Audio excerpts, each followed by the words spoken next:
او تعلق د الله سره څنګه دی حکم وتوکو خپل بچی ذبح کا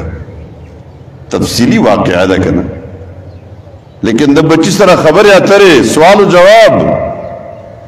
او بچی روان کړی دی چاړه په لاس کې راغستې ده پلار تم پته د بچی ذبح کومه او بچی تم پته د ذبح کېږم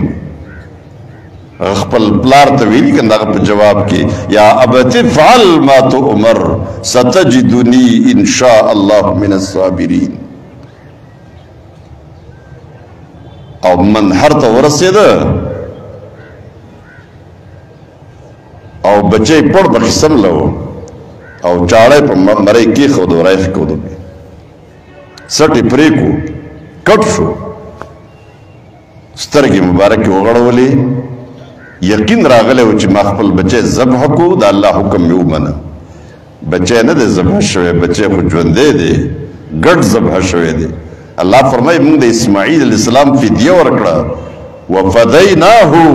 بذبح عظیم یو عظیمه ذبیحه موږ د اسماعیل علیه السلام فدیه کې ورکړو هغه قبول کو او داسې ښکاري چې ابراهیم علیه السلام لږ پریشانه شوی دی کېدای شي بېرته بچي ته ویسمله الله فرمایي موږ آواز ورکړو اے ابراهیم ونادیناه ان یا ابراهیم قد صدقت الرؤیا ابراهیم خوب خو پوره شو کنه تا خو په خوب کې ذبح کړی نه و کنه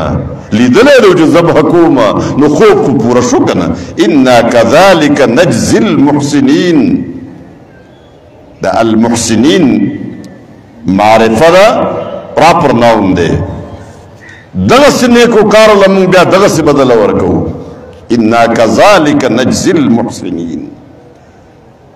سبق پکې څه دی ته د الله شه نو الله به ستایي ته د ټولو نه کټ شه